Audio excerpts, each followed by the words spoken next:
Hello friends, I once again welcome you to my channel Chemistry with Shambhavi Avasthi.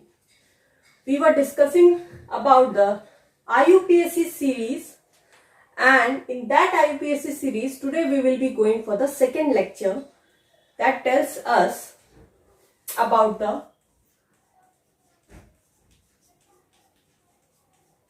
complex substituents. So, the second lecture will be all about the complex substituents that you will be getting in the carbon-carbon chain. Understood? So, I'll start the lecture now. So, there are many type of complex substituents. Now, what are complex substituents? The first question is, what are complex substituents? Complex substituents are substituents that are having branching or that have double bond in them or double double bond directly attached to carbon chain. I hope this part is clear to you. Now we will take some examples so that it can be more clear to you. Okay. So please note down this definition and then we will be discussing the other substituents which will be there coming in the category of complex substituents. Please note down it.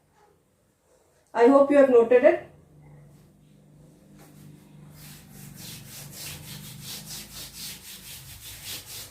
Now let us discuss first category that is branched substituents. Now what are branched substituents? See here. Suppose we have, for this substituent what you will write? Ethyl. For this substituent we will write ethyl. But if it has something else attached to this side, then we can say that this is a carbon chain and this is the branching. This is the carbon chain of the substituent and this is the branching. Suppose we will add one Cl here. Okay. So, this will be branched substituent. This will come under the category of branched substituent. Now, how to do the naming? There are some rules. First is, write branched substituent in bracket. Second is, end the name of substituent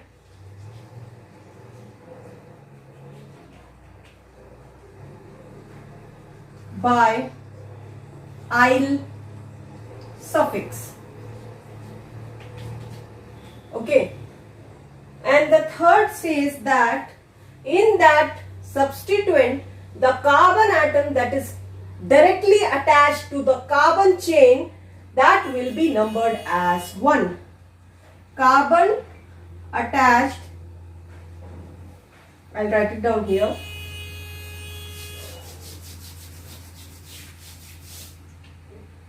Carbon attached to main chain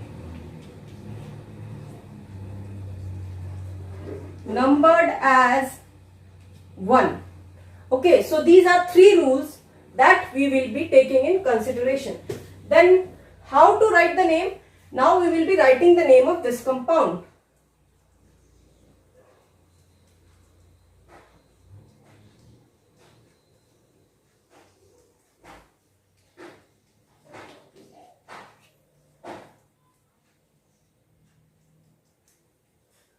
Okay.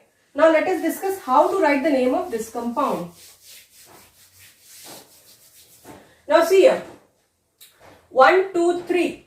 From here you are getting the substituent at the third position, while when you are numbering from here 1, 2, 3, 4, you are getting the substituent at the fourth position. So the numbering will start from here 1, 2, 3. Now how to write the name? It will be 3 dash bracket. Now see here, this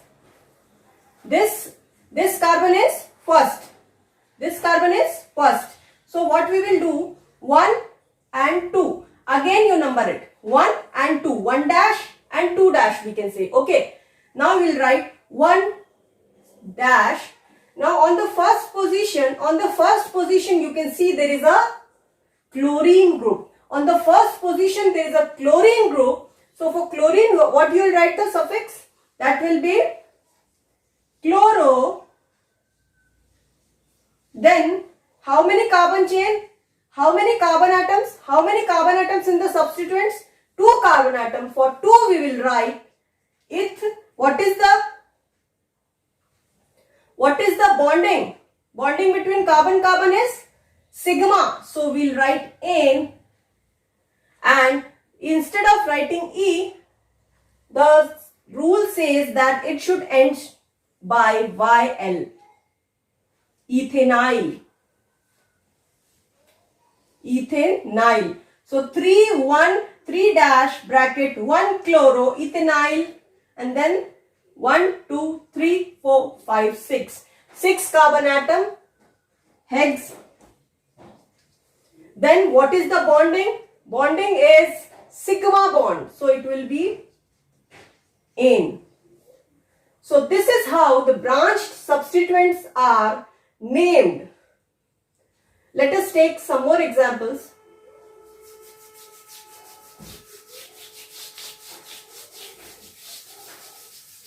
Now, what can be the branched substituent? See, N-propyl. This is the N-propyl group and this is the isopropyl group. Both these groups comes under the branched substituents. Now see here, we have taken 2 carbon chain and here we have put N-propyl group and here we have put the isopropyl group. So how to do the naming of these 2 compounds? I hope you have noted it down. I'll just rub it. Okay, and then we'll do the naming. Now see here, for this chain we'll do the numbering. If you are numbering from this side 1, 2, 3, 4, it comes on the second position. So we'll start the numbering from this side. Okay, now how to name this?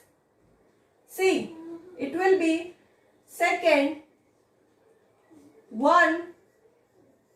Okay, this is 2. What is the group here? What is the group attached here? That is 1, 2, 3. That is 2. It will be 2 propyl. Okay. Here no branching is there, but if you do this, then we can write it down as, we will change it because this group is not branched. It is one substituent. Okay. So the N-propyl won't be branched substituent, but we can make the branch substituent from the N-propyl group. Like this, we attach Cl here. So we'll write it as 2, 1 chloro, 1, 2, 3 propyl, and then how many carbon atoms? 1, 2, 3, 4 butane. So this is the name for this compound. Let us go to that one. See whether it is branched or not. 1, 2, 3, 4, 5. See here. If you see 1, 2, 3, 1, 2, 3. From fourth positions we are getting the third number. Okay. Now see here. This is the first carbon and it has a branch that is methyl. It has a branch that is methyl. So we can say that isopropyl, that is itself branched, it will be a branched component. branch substituent, and this N-propyl won't be a branch substituent because it is itself a not branched, but it can be make a branched substituent if you add a Cl group here. So now write it down. What will be the name for this? 1, 2, 3. 3. This is the first carbon. This is the first carbon, and the first carbon has a methyl group. 1 methyl. How many carbon in the main chain? 1 and 2. Eth. Bonding is sigma, N, and suffix will be -yl. So 3, 1 methyl ethinyl, and the number of carbon atoms in the main chain 1, 2, 3, 4, 5. Then it will be pent. Bonding is sigma, N. So this is how we name the N-propyl and isopropyl. More and more branch substituent we can use, like N-butyl.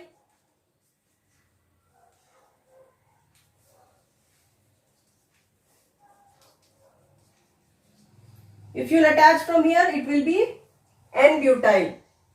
And isobutyl.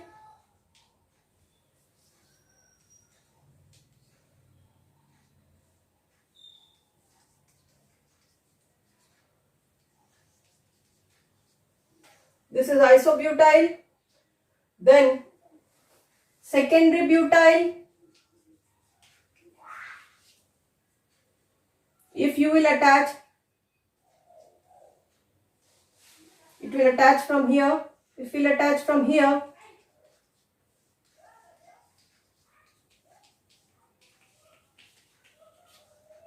it will be, this will be secondary butyl.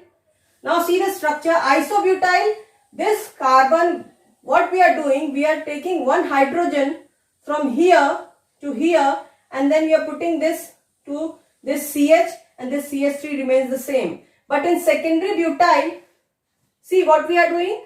We are taking one hydrogen from here, put it here, then this will be CH3, CH, CH3, and this CH3 group will comes here. This will be isobutyl. Secondary butyl, how we can say it is secondary butyl? It has two secondary carbon. Okay.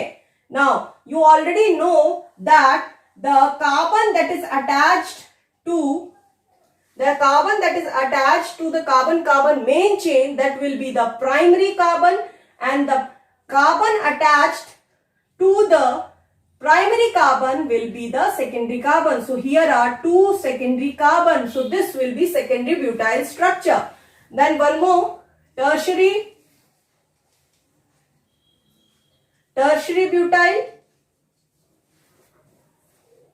It will be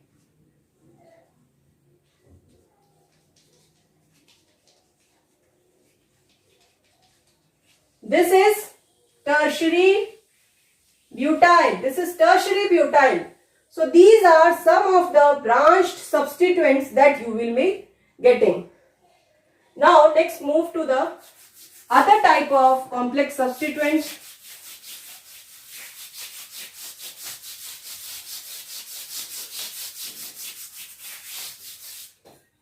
Second is, if the substituent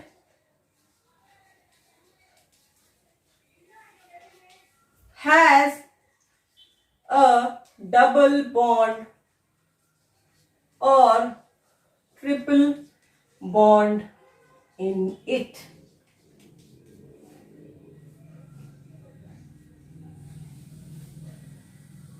So what we will call it? Now in this case, no need of the bracket. In this case, no need of the bracket. Now see one example. C. 5 carbon chain. I am taking the bond line notation. Okay. I am taking the bond line notation here. See here. In this substituent, there is no branching. This is the simple chain. But it has a double bond. So what we will say, that it will be written as alkenyl, alkenyl, alkenyl, alkenyl, alkene. We should remove the E and put IL because it is a substituent. So you will use this suffix. Okay, here it is 1 and 2, 2 carbon atoms. So it will be position 1, 2, 3, 1, 2, 3. So from here you will do the numbering 1, 2, 3. So it will be 3 ethynyl, 1, 2, 3, 4, 5 pentane. So it will be 3 ethynyl pentane. Now let's suppose the other condition. If this will be the naming of this structure, but let's do some changes in the structure. If you'll put one iodo group here, if you'll put one iodo group here, then what happens?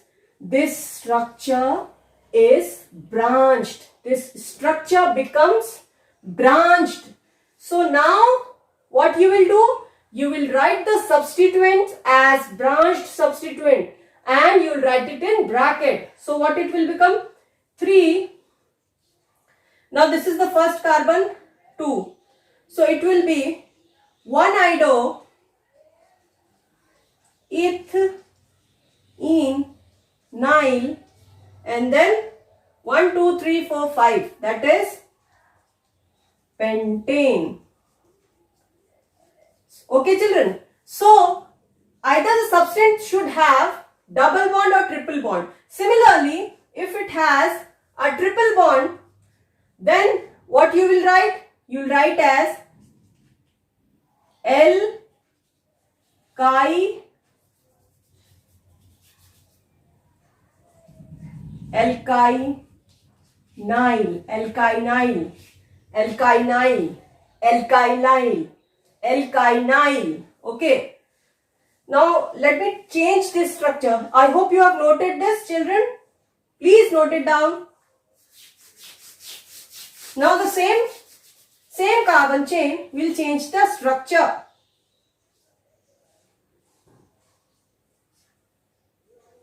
Okay. Now see here.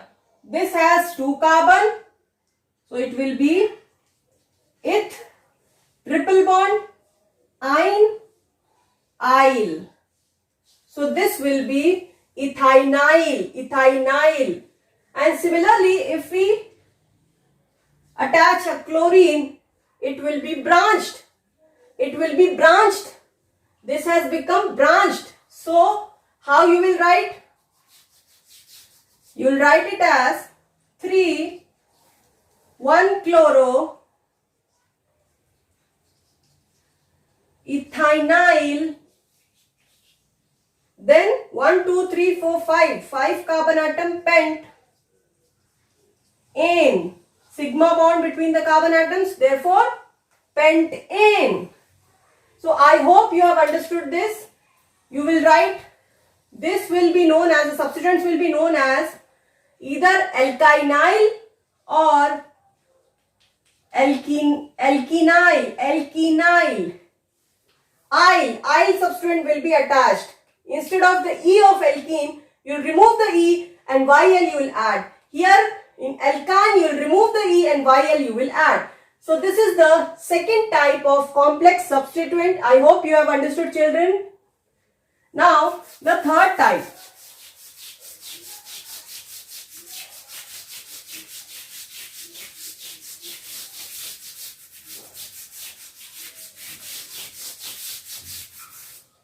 The third type is if double bond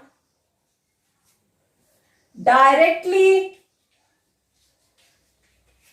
attached to the main chain, then we call it alkylidine. then we call the substituent as alkylidine. If the double bond directly attached to the main chain, then we call it alkylidine. Please note it down, it's very important. If the double bond is directly attached to the main chain, then we call it alkylidine. I hope you have noted. Now see some examples.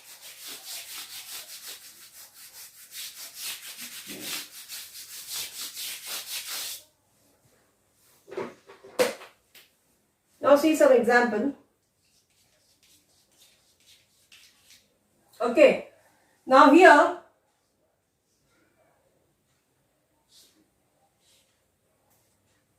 see here children, you can see this carbon, the substituent directly, double bond is attached to the main chain directly, this double bond is directly attached to the main chain.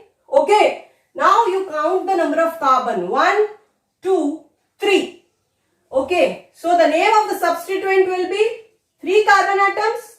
The prefix is pro.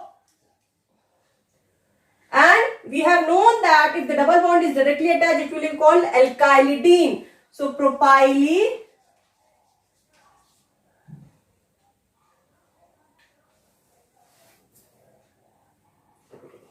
the spelling is not correct. Propylidine. So this substituent will be propylidine. This will be propylidine. Now let's name this component.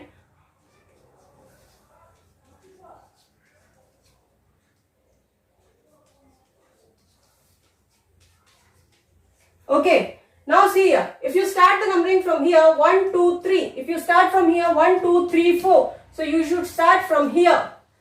Okay, then 1, 2, 3. At the third position, you are getting, what you are getting? What is the substituent?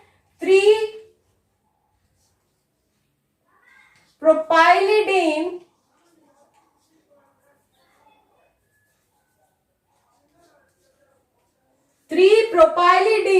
number of carbon atom 1, 2, 3, 4, 5, 6. 6 carbon atom, hex. And what is the number of bonding? What is the bonding? What is the bonding between the carbon atoms? Sigma bond. So it will be ane. It will be ane. Okay, students? So this is how we name this. Now let's take a condition of branching in this one also. Let's consider a condition of branching in this one also. Suppose here I attach. Now what you see? This is the substituent. This is the branching. So now it becomes the branched substituent. So you will do the naming as discussed in the first branched substituent portion. Okay. Now how you will name this? 1, 2, 3. Third position. Then at the first carbon, this will be the first carbon. 2 and 3. Okay. Then what we will the naming? 1 fluoro. At the first position, fluorine is there. At the first position, fluorine is there. 1 fluoro. Then what is the main chain? What we have called? Propylidine. Propylidine. 3, 1 fluoro, propylidine, and 1, 2, 3, 4, 5, 6. Hexane. Hexane. So this is how we are going to name the complex substituents. Now after this lecture, I'll share some questions with you. I'll also give you the answers, but I will say that you should try it first and then check with the answers. I hope you like the video. Please subscribe and press the bell icon so that you can get the notification. Thank you, children.